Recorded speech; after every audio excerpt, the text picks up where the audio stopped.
Welcome back to the Shauna Show. Today we have Natalie Sydorenko here, and I'm so excited to have her introduce herself. Natalie, please. Hi, everyone. First of all, thank you so much, Shauna. It's such an honor to be here with you. I love your work. So my name is Natalie Sydorenko. I was a college professor for almost 25 years. When I was in 8th grade, I knew that I wanted to be in the college classroom. I felt this calling to teaching. So I worked my way through a PhD at Purdue University. And for many decades, I taught communication and rhetoric courses. So I taught intercultural communication, interpersonal communication, communication and spirituality, rhetorical theory and criticism, public speaking, on and on.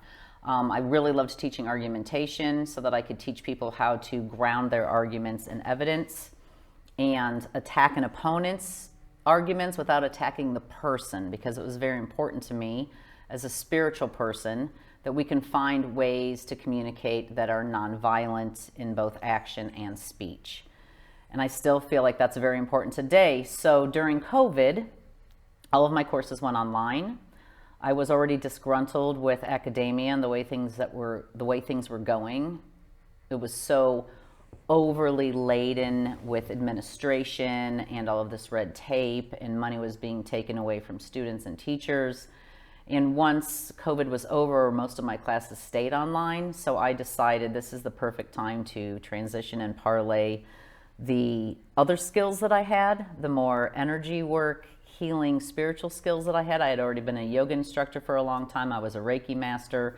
So I just started to get certified in all things that work with energy and nervous system regulation. I consider myself an energy worker. Or a light worker, you can use either term. I have certifications in all different types of yoga, in Reiki, in sound meditation and sound therapy, guided meditation, Akashic records. I work with crystals. I just like to use the energy that's available on the planet and within our bodies and amongst each other to help people grow and heal and step into their greatest power. When we feel that we are stepping into our greatest power, that's the best gift we can give to the world, because then we help set the stage for everyone else to empower themselves too. That was beautiful. I would also just like to add for the people that Natalie also works in corporate environments, which I think is absolutely fascinating, with yoga. And you do yoga and meditation. Yoga and guided meditation, yes. For team building and wellness? It's for team building, it's for wellness. Corporate environments, much like academia, can be really, really stressful. And so I have kind of put myself out there with people that I knew that worked in corporations to have them talk with their leadership. And a lot of that leadership has really come on board to realize that people need a break from the constant stress. They need to get out of that constant cortisol production and come into ways that they can relax on the job itself and then unplug after the workday.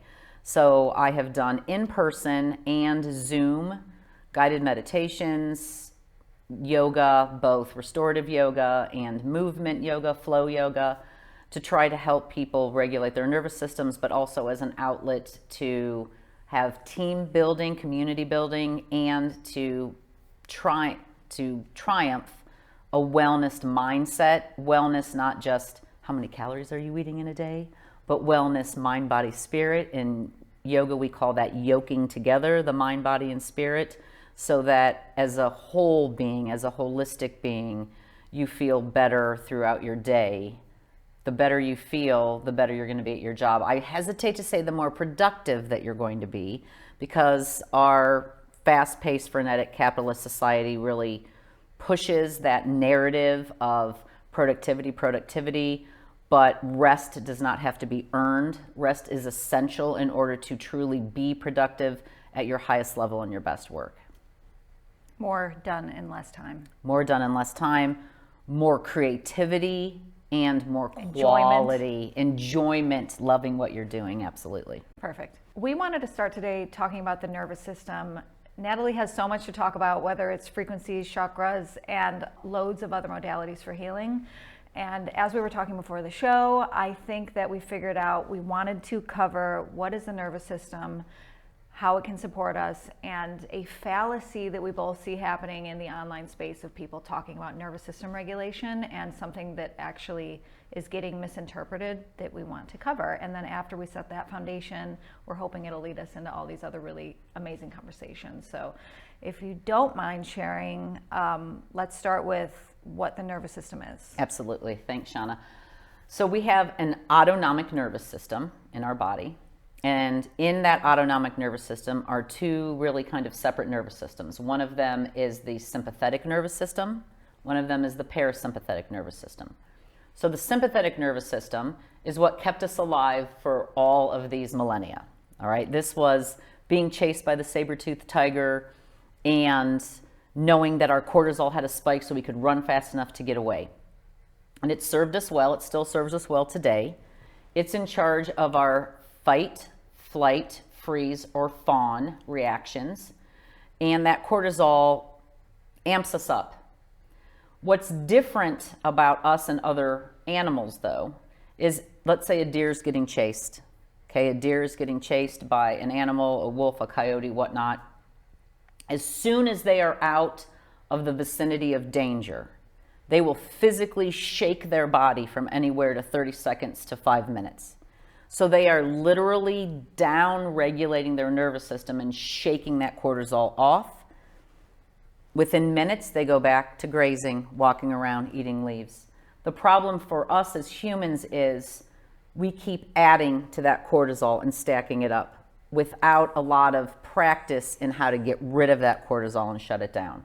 So the other nervous system is the parasympathetic nervous system. That is the nervous system that's responsible for what we call rest and digest. That rest and digest produces natural calming hormones. This is where we're going to get our endorphins, our oxytocin, our dopamine, our serotonin, the feel-good hormones that also calm the body. So the parasympathetic nervous system is really triggered by a nerve on top of our head called the vagus nerve. It's VAGUS. And it runs down the sides of the body through the body. When we activate the vagus nerve, we turn on that rest and digest. We turn on our parasympathetic nervous system that we need to be able to stop cortisol production. If you are completely in cortisol production all the time, you're going to tax your adrenal glands. You're going to mess with your thyroid. You're going to put weight on usually around the middle, as I have, from stress and age. So I really need to work on calming myself and getting that parasympathetic nervous system turned on. One of the fallacies about that parasympathetic nervous system that Shauna was referring to earlier. Nervous system regulation. The nervous system regulation, yes, is that we constantly have to be in the rest and digest in order to be happy, and that nervous system regulation in and of itself means happiness 24/7. Absolutely not true. That is totally a fallacy. One of the places that I serve and work is at Stewart's Caring Place in Copley, Ohio. It's a cancer nonprofit wellness center. I give people Reiki there, and I do yoga therapy and guided meditation, and I teach them about their nervous systems. A lot of time they'll come in, maybe particularly after a chemo treatment or radiation or surgery, and they're not feeling well, and they say, you know, I'm trying to work on regulating my nervous system, but I'm really sad about this. I'm really afraid about this. I just can't seem to stay in this zone of happiness. And I say, good. Don't stay there. Let the other emotions come out. So feel your rage and anger. Let it out here with me in a safe space. Let your sadness take over. Salt water is cleansing, right? The ocean, our sweat, our tears. Cry it out. Express what you want to say. Write it down. If we trap our emotions in the body, we are never regulating our nervous system. So if we tamp them down and act like we don't have those emotions, or those emotions are sub-emotions or not okay, then we're not actually going to be happy, because we're going to be living in a state of what's called guarding, and we're guarding all the time. All the guarding is doing is amping up our cortisol. I love every word of what you just said. I think there's a few directions that I want to go. The first one, just talking to the people, I think, is one, nervous system regulation doesn't necessarily mean we have to be happy all the time or learn how to calm ourselves down. It's a state of constant expression. I like to call it emotional freedom, right? I have this constant expression. It's a beautiful word for it. It's a beautiful word for it. Thank Emotional freedom. And the other part here that I learned through my history, and I'd like your take on it, is that these emotions that we don't want, like the anger and the sadness, the doubt, the grief, whatever it may be, we call those bad emotions, like we were talking about before. And I think when you really learn nervous system regulation and you really learn how it works for you, you really learn the benefits we can get, you learn how to release those stuck emotions, which a lot of times clears up symptoms. Absolutely. I know that firsthand. It does. Changes your worldview. Those lower level emotions, which is what I started calling them, I'll never say bad, those lower level emotions, because the frequency is a lower level measured, the measured frequency is a lower level. You sort of learn how to look forward to feeling your anger. You know, you sort of learn to be like, oh, I'm feeling really sad and I'm kind of scared of it, but I know there's like a breakthrough on the other side of this. So it all kind of becomes enjoyable. I love that you said that it becomes enjoyable. I would also say it's a tool for growth and a way for our cells to heal. So can I talk on that for a second? So there is, if you measure human frequency, at the top of the frequency chart, between 72 and 62 hertz, that's what's considered the sweet spot, where we feel gratitude, love, joy, bliss, where we're healthy. Our body is working for us as it should. We can start to dip down from those higher levels when we experience stress, trauma, sadness, anger. The lower we dip, maybe now we have a cold, maybe we dip lower than that and we have depression or anxiety, maybe dis-ease sets in, right? So we never want to hover down in these lower levels because we don't want to develop a serious illness, or we don't want to not be able to recover from an illness. But what's important about feeling those lower levels, feeling the frequency of anger, of sadness, of grief, is if you don't feel it, you can't transmute it. So let's talk about transmutation for a moment. We are all energy. Our bodies are energy. We're electric beings. And we know from Einstein, energy can't be created or destroyed. It's just transmuted. It moves from one type of energy to another type of energy. Our fear, our anger can be productive for our growth, for us climbing that ladder to a higher frequency, because it allows us to be human and to break ancestral patterns and to decide this is not what I want, and to stand in our personhood and stand our ground for things that are important. So if you are in a situation that feels dangerous to you, or you are in a situation or a job, let's say, that is not fulfilling, and you tamp down your anger to only be happy all the time. That was me. That was you? Yes, and yes. I got Crohn's disease diagnosis. Yes, because here's why. Your body knows you're not happy. Mm-hmm. Your body knows it. Oftentimes we think things in our minds, right? I'm a person who struggles with anxiety. If I start to feel weird in the body and I let my mind run away with it, then it's going to amp up all those symptoms in my body. But the body is the one who's the first indicator telling you. So if your body is feeling that fear or feeling that anger, and your mind says, no, not allowed to feel this, then there's not really any nervous system regulation. What it is denial of what you're feeling. If you're honest about what you're feeling, you get that out of the body. Once that energy is out of the body, then we can transmute it into where we do want to be, where we do want to go. If we think about history, especially the history of women as a collective, anger served women well for keeping their children alive, for keeping their cultures alive, for being able to get out of dangerous situations. They used that anger and transmuted it into power, into action, not from happiness, but from being honest about the emotions that were going on in their body. I love the anger conversation. Thank you for that. You're welcome. Can I say one aside there? Yeah. The reason that I've tried to reframe anger for people is I was always told, by well-meaning but maybe misguided energy workers of my youth when I was much younger. And I've been interested in this and working with this since my 20s. I was always told that my anger would destroy me, and that if I could just give up my anger, I would be so much happier. And what I learned through my own struggle with depression, anxiety since I was a young girl, mostly depression when I was younger, and then anxiety as I became older, and working with different healing modalities, but also with prescription medication. And, you know, everyone had a different opinion of what I needed to do to get rid of the anger and get well. When I realized that my anger served me, so in other words, when I was angry, I would take action. When I was depressed or overwhelmingly sad, my grief stopped me from being able to transmute any of the energy or electricity in my body. My anger was a source of productivity for a positive direction so that I could change. So I don't want people to feel guilt about anger. I tell my cancer participants all the time at Stewart's, you have every right to be angry. You have every right to be angry about this diagnosis. And if you admit the anger and you journal about it and you talk about it in a safe space and with people that you trust, that anger is going to start to dissipate, and you're going to start to take different action so that you're raising your vibration and you're operating from a higher frequency based on the tools that the anger gave you.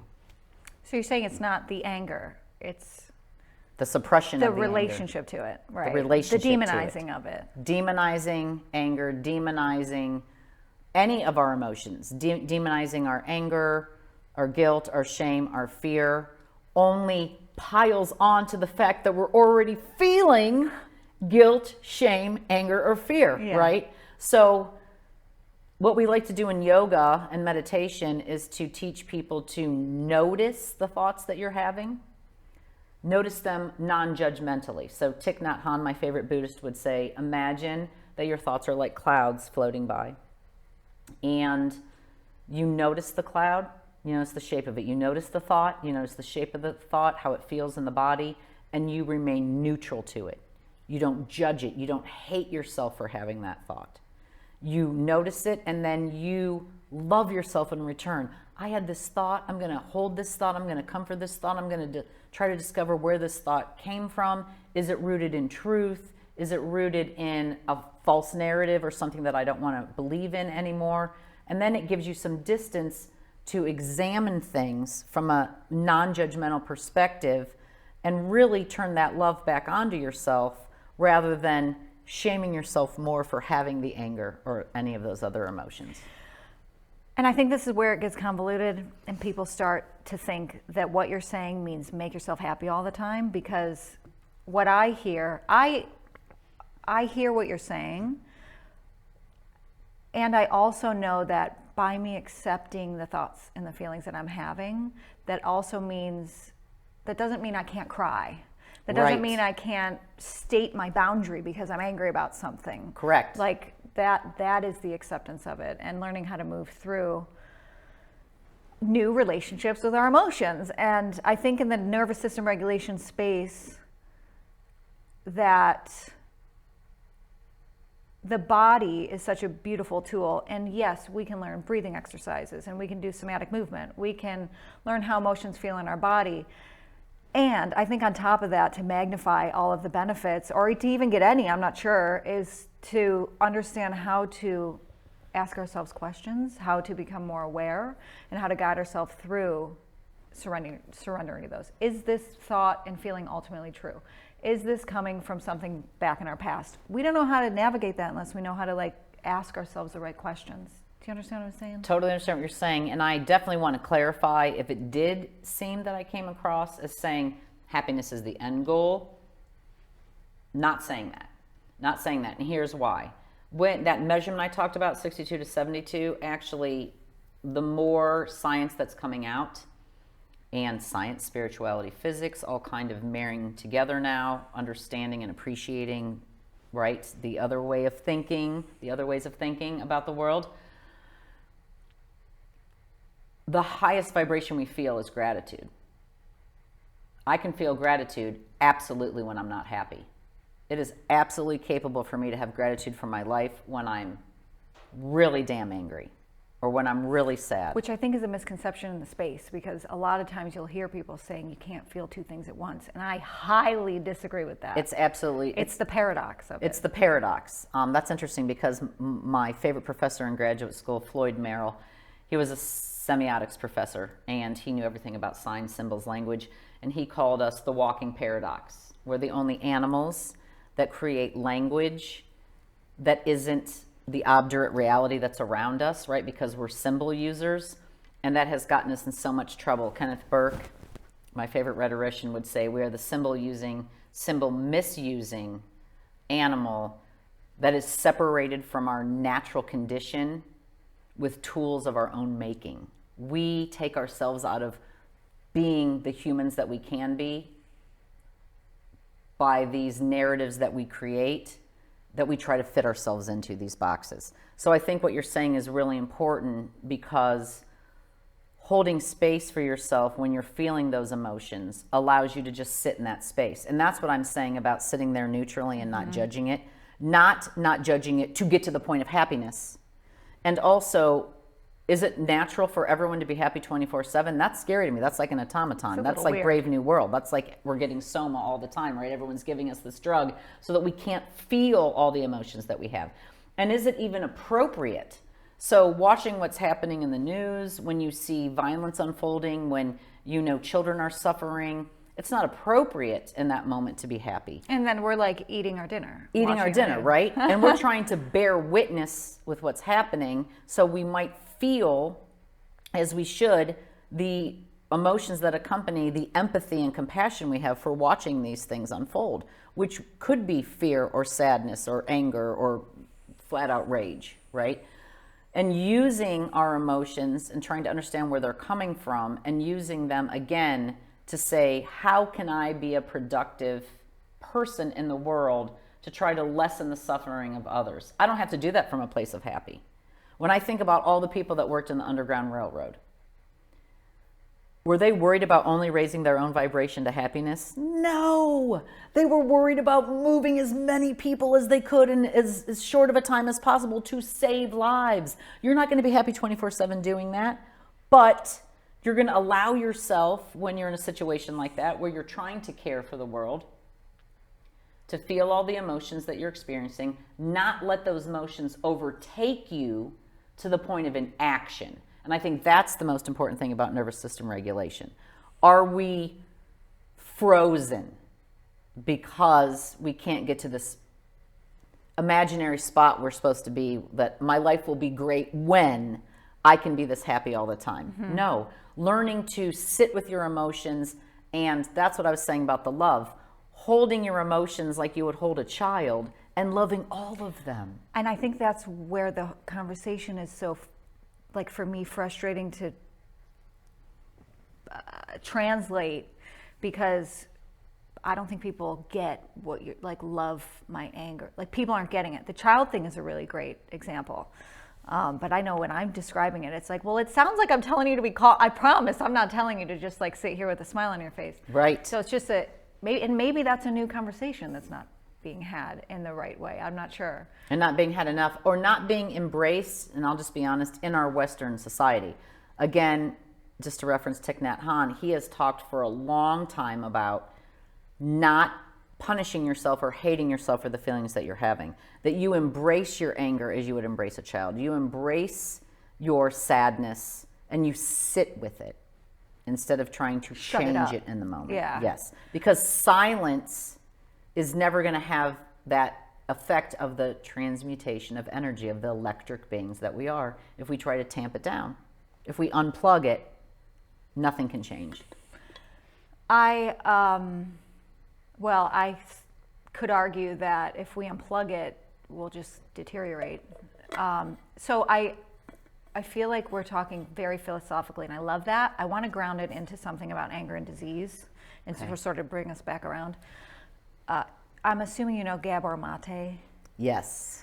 So he's an author and a physician for a very long time. He's well known in a small space, and he talks about stress and disease. He has a very popular book called When the Body Says No. He has another very popular book called The Myth of Normal.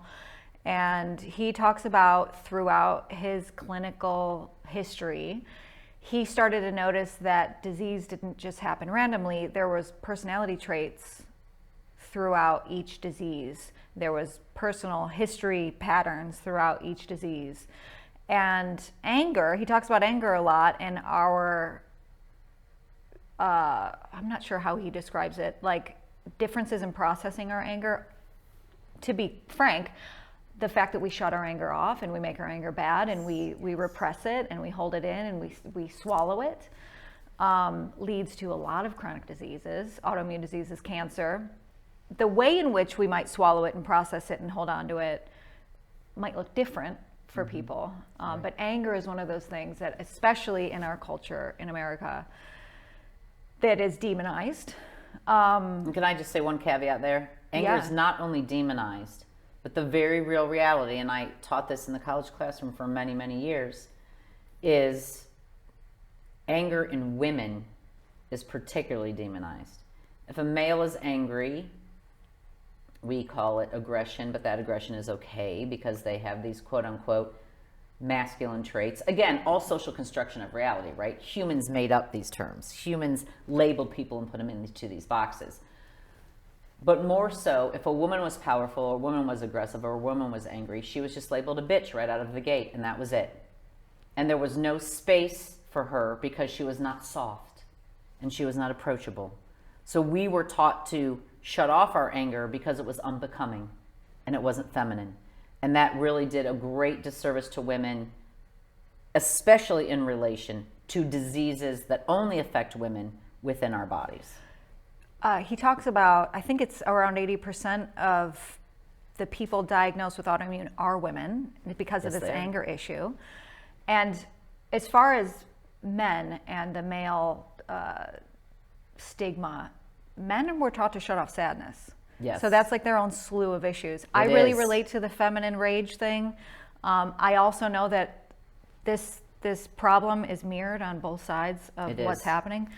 Yeah, my husband's father told him, don't ever cry. Crying is a sign of weakness. And it's very difficult for my husband to cry. Mm-hmm. Very difficult. He will do it, but very rarely. And he's much more expressive now that he lives with a raging feminist as well. Yeah, right. But he allows me to have my anger. And I allow him to have his disappointment or his sadness. And holding that space for each other has helped us both grow past where we used to be. Yeah. I think that's beautiful, and I love relationships that allow for that. I wanted to say with the anger, so I'm going to talk about anger as a frequency, and then I'm sure you're going to have something beautiful to add. Whether or not this leads us into the chakras, because it may move in that direction. But my personal story is I was happy, nice. I was the nice girl. Chill, cool girl. Nothing got in my way. Right. And long story short, that led me down a path of very toxic and abusive relationships. And as I continued to not stand in my personal power over and over and over and over again, which could have been, accessed from me feeling a little anger about the way that I was allowing myself to be treated, I ended up with a disease in my solar plexus, of all places. Which is where we hold anger. And personal power. Am I right? Personal power, our purpose, our self-confidence, and our self-determination, all in the solar plexus, which is in the middle of the chakras, which is right above your navel. And what's interesting is that it's really the heart of all the chakras, so it will send energy down and up. And it's often blocked, not because we're angry, although it could be, but blocked because we haven't expressed our anger properly. We haven't allowed ourselves to feel it. And so the solar plexus is shutting down because now we are messing with the seat of our own personal power. Yes. So that's exactly, sounds like what happened to you. That was the lead. When I was in the hospital, I figured that out, and it led me down this whole path. But to land my thought, so that's very interesting, is that the disease that I was diagnosed with directly reflects the state that my personality was in at the time. Yes. But also anger as a frequency, and I hope I don't get any of this wrong. The chart of emotions, when you go from like up to abundance and joy down to like grief and guilt, and everything in between, you can layer the emotions based on the higher the frequency they go. Anger, I learned, is the first really like emotion when you're coming from those low levels that has energy behind it. There's like something there. Guilt is, I mean, think about when you feel guilty, you're just like slow. Think about when you're feeling shame. It's just like, it's almost numb. There's nothing there. There's no movement there. And then you get up into these angry, anxious things, and it's this threshold of like movement and energy, and that's where we can alchemize if we know how to. But I found that really interesting because being a cool girl and happy all the time is passive. There is no energy behind that. It's you know, right. It's just taking it. And so I found that to be really interesting, and it has been very, what's the word I want? Affirming, empowering, affirming, effective for me and the clients that I've worked with in the past to see that like, oh, I'm feeling angry. I have energy. Where do I want to put it? Which is what you were talking about. It is. When I was a young girl, I would say maybe between 8 and 10, I started, going to the bathroom like 10 times a night. My dad didn't understand it. He was all upset. My mom was trying to help me. My dad's like, there can't be anything left in her bladder, and there always was. So my mom took me to the pediatricians, and of course, it was all in my head. Was not real. I was making it up. Move up to 7th grade, I had been told by so many doctors that nothing was wrong with my bladder. And this depression set in, and I was diagnosed clinically depressed in 7th grade. I did not feel very empowered. As I got older, I turned that tamped down emotion of depression into anger. I started going to my parents' family doctor, general wellness practitioner. And I got to give him a shout out to him, Dr. Erwin Massalel. He was my guru. He was just one of the smartest men in the world and so kind and so compassionate.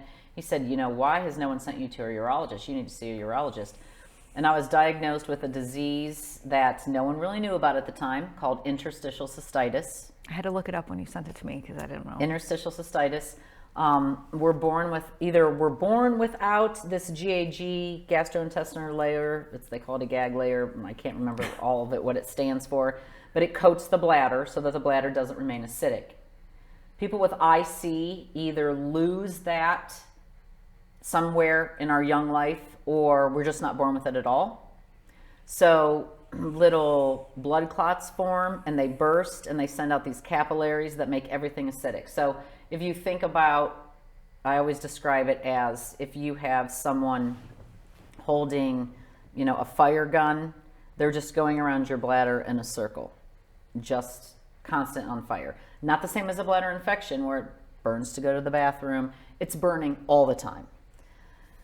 So I had surgeries for the, and that's the one symptom is the burning. The other symptom is the, goes into spasms. So when you try to release all of your urine, it won't come out all at once. Oh, so you're sounds going, like torture. Yeah, it was pretty torturous. I had 2 surgeries, 2 bladder distensions, were on all these medications that gave me varying side effects. And finally, I'm just like, not to cuss, but I was like, F it. I'm going to take the situation in my own control. My anger over the fact that no one can help me and that predominantly men were discovering what they should do when it was predominantly a female disease. Not that men can't have it, but it's very rare for a man to have it compared to a woman. So I just started reading up on what are natural things that I can do for myself. I started, when I had a spasm or burning, I would drink baking soda. Sounds disgusting, but it would neutralize that acid with in 30 minutes. All the way in the bladder? All in the bladder. Researched diet, got deeper into my spiritual practices, my yoga practices, my nervous system regulation, but it was really my anger that led me to say, These surgeries are not permanent. They give you a temporary fix. They will never cure the disease. I'm not having them every 3 years because that's about how long it lasts when they coat the medicine inside your bladder. No way. I don't want catheters for the rest of my life. This medicine isn't working. I got pregnant at 31 years old with my first daughter, gave up all the meds, and really used my anger to become an advocate for myself. So my anger taught me a lot about my disease, a lot about how male doctors had mistreated me from a young age until I found Dr. Maslow and then other doctors subsequently. But the depression didn't help me come out of any of the physical symptoms that I was having. The anger is what did. Because the anger energy led me to action, and it was the energy in the body. Amazing. Yeah. I'd love to explore, and I don't know if this will reflect on the bladder thing you have going on, but because that's the sacral chakra. I was just going to say. And so that is also the center of where we hold our creativity and our pleasure. Often, again, two things that are not celebrated as much in women. They are more so now, but are they? I mean, we're kind of swinging back to, do women deserve to have the choices that they have and make the choices that they want for their own lives, for their own creative minds and livelihoods? But not only that, it also holds our trauma and it holds our emotions. The sacral. The sacral. The sacral, trauma, and emotions. So if your emotion, if the trauma from the experiences that you have are leading to diseases in the body, which then make you have heavier, low-level emotions that aren't energetic, it's really hard to cleanse those out. But if you can take your trauma, name it, recognize it, use some of that anger that's then building in the solar plexus to feel that energy and not stay there. I mean, you don't want to wake up every day angry because that's not going to be healthy either. But instead of shaming yourself for your anger, owning your anger and recognizing where it comes from and why it's valid. That's something that we don't talk about. People say, just don't be angry and you'll feel more loving. But if you have valid anger, if you are a person with trauma, your anger is valid.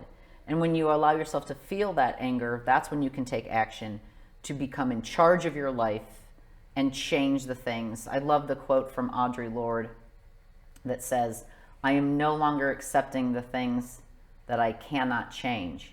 I am changing the things I cannot accept. I'd love to add something to that. Yes. So the anger conversation, and I think that this is true with any emotional conversation. Enter an emotion into most of these conversations. Absolutely. Oh no, it's gone. It was, no, I'm going to pause and pull it back. Oh, allowing ourselves to be angry. What I've had to learn is that I am allowed to be angry even if let's say another person was involved, even if what that other person involved didn't actually do anything wrong. Like, I'm allowed to be angry. Even if their intentions were bad, I'm still allowed to be angry. I don't necessarily even have to be angry at the person. That's not even quite as effective. I just get to be angry about it. It's something that affected my whole life. I had something that happened to me when I was 5. And it happened in context with another child, and it was all wrong. And the other kid's 5. Like, I'm not angry at that situation. Right. I'm angry at the effect it had on me. Yes. And so I think there's a big conversation to be had, even in relationship. Like, we soften because it's like, well, I see where they're coming from, and like, I understand they didn't mean it, and that could all be true, but that doesn't stop the fact that like something happened and you're feeling angry. Then Yes. that's fine. They don't have to be wrong for us to be angry. I love that. One of my close friends, Crystal, always tells people, she says, and she said it to me many times, she said it for herself in situations similar to what you're saying, right? No one's allowed to tell you how to feel. No one's allowed to tell you what you're feeling. And coming back to Kenneth Burke, he says, we can't legislate language. I'm going to say we can't legislate emotions. There are things that you might be able to say, evidentiary If we look at the evidence, this is what went down. Or if we think of this logically, these people were both 5. But no one's allowed to tell you what you feel, and no one's allowed to suppress your emotions based on that. It's the suppression of emotion that then starts to develop the trauma in the soul, in the sacral chakra, because we're not allowed to talk about it. We're not allowed to feel that way. We're told that it's wrong. Whereas if we can acknowledge, I feel really angry about this, whether it's rational or not, and not to use our anger as violence or not to use our anger to harm another person, but to recognize that this made me really angry. This disrupted my life and changed the trajectory of my life in a certain way, and I'm going to be angry about it. And I'm going to use, again, that energy to say, where do I want to move from here? Rather than denying that it exists, which means it's inevitably going to come back up at some point. It will keep knocking. The symptoms will get louder. Like, it will continue. It will tap you on your shoulder, whisper in your ear, then take a 2x4 to your face, is the quote that I heard. This leads me to a question, because the trauma conversation, the anger conversation, a lot of the trauma, there's anger based around the trauma, the repression of anger based around the trauma. Sometimes it's not anger. Sometimes it's a repression of joy. Like, let's be very clear. Any emotion can be repressed, even the feel-good emotions. But I'm hearing you talk, and you're saying that trauma gets stored in the in the sacral. Yes, sacral. Right below the belly button. Yes, which the solar plexus, the sacral, the root, which is the one below. This all is very common when it comes to, like, people have gut issues, they have, like, sexual issues. Yes. I understand that, but explain to me, thyroid issues, the throat chakra. If we're repressing our anger, how come sometimes that shows up here?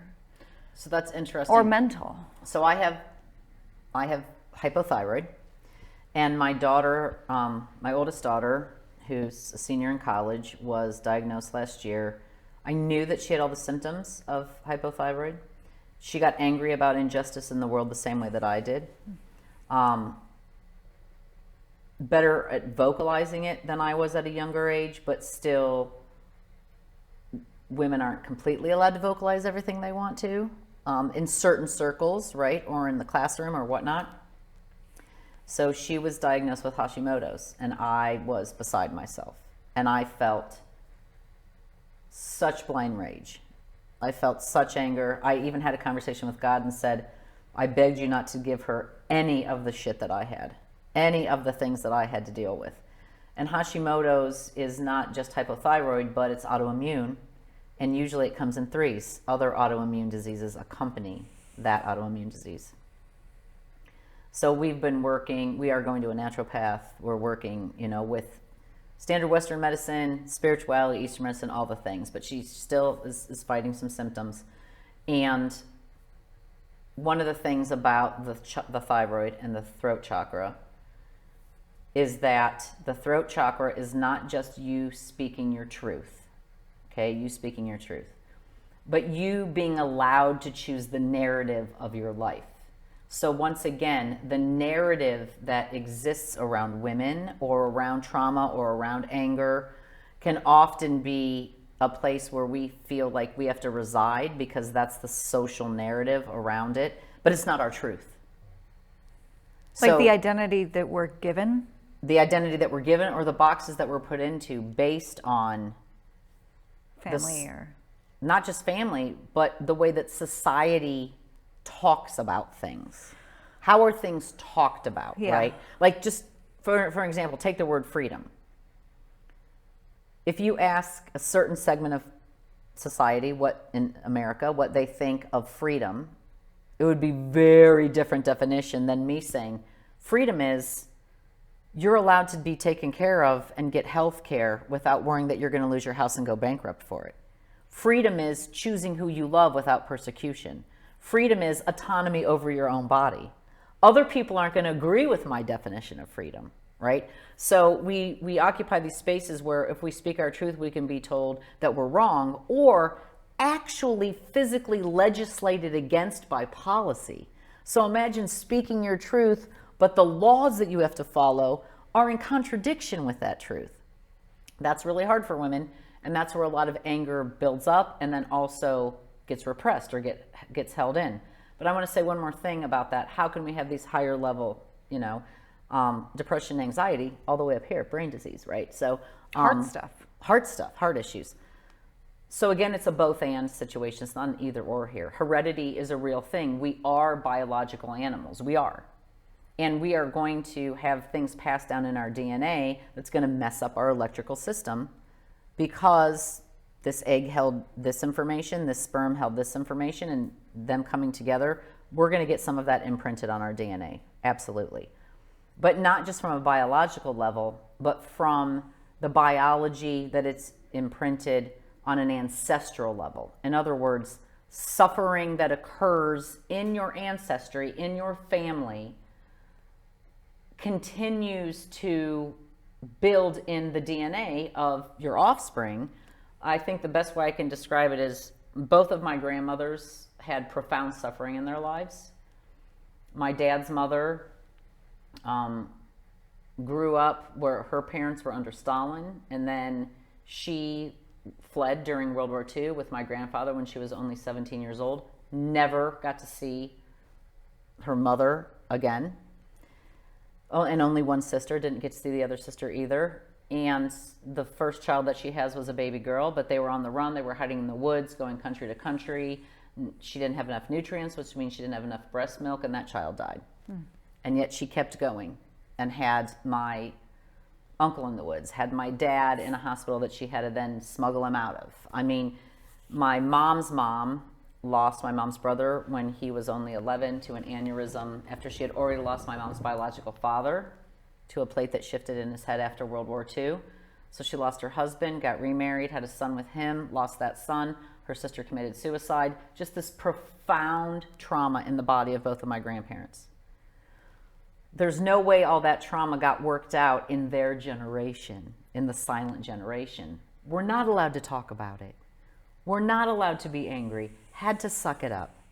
That then came to my parents, who I knew that they had anger, but my mom especially would not express that anger. She does way more now.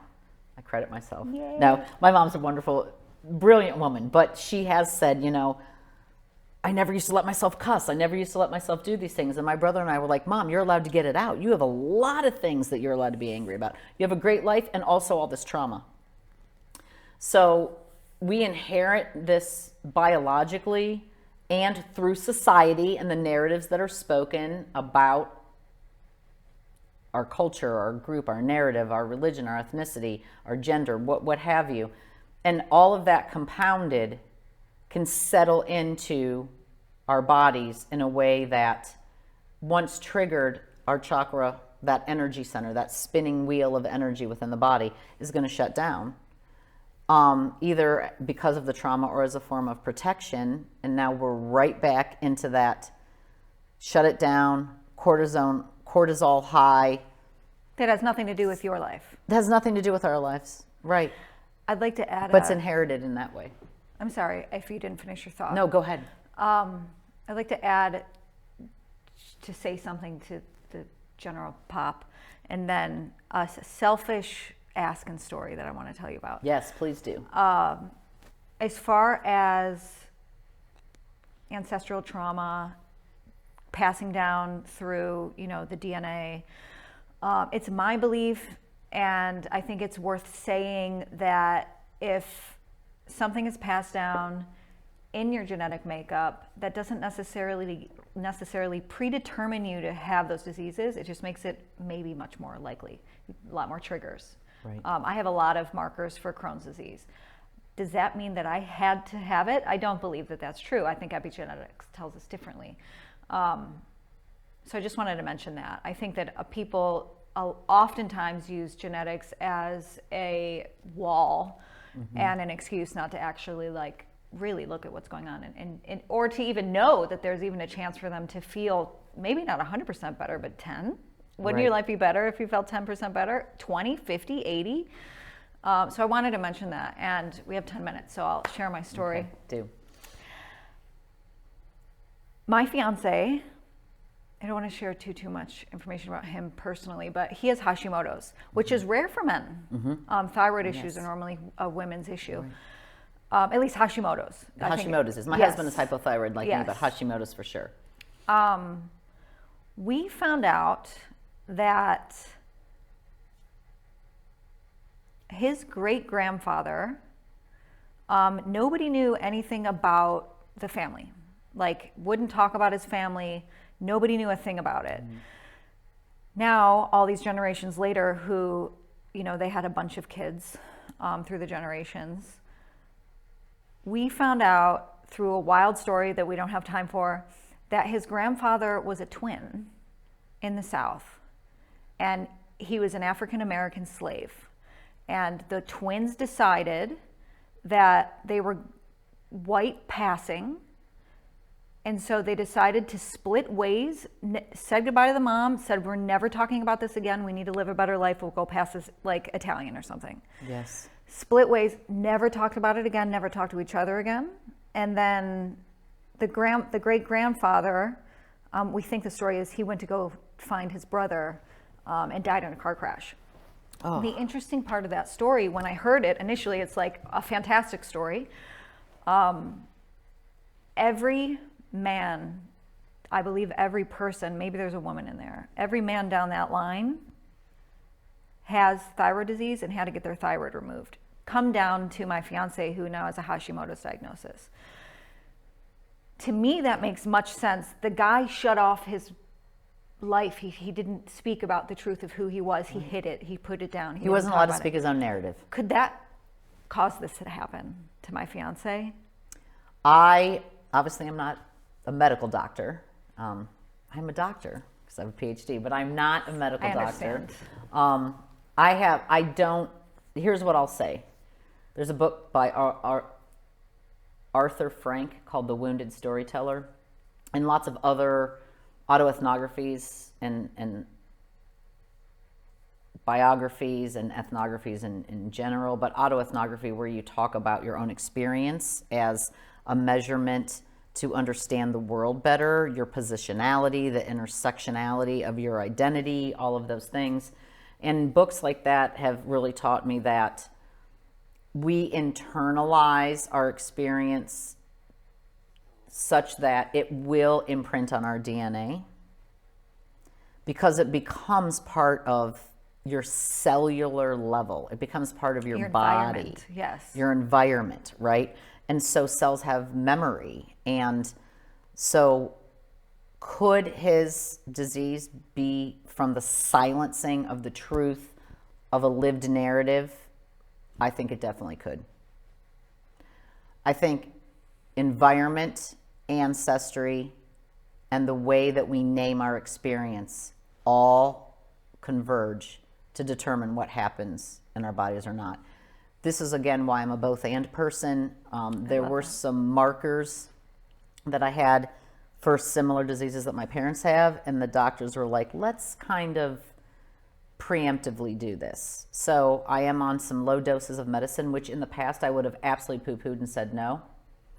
But taking them in concert with all of my spiritual work and my nervous system work and my energy work, in November I had the best blood work that I must have had in 5 years. Oh my God, doesn't that feel so great? It does. Congratulations. Because I didn't shut anything out. I was open to all the possibilities of this is inherited, this is environment, this is your own damn behavior.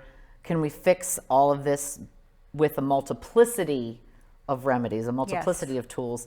So I'm not perfect by any means, but I definitely am more regulated now than I was before. Yeah, and yeah, it feels good. Yeah. I love the both and. Medicine saved my life, helped me get on the right path. Yes. I'm off of it now. Maybe I'll have to be back on it. I don't know. Right. And my fiance, he's on a low dose med for his thyroid. And, you know, we think maybe some of that damage has already been done and he won't be able to get off the meds. I wonder, though, if that is partial cause for a disease.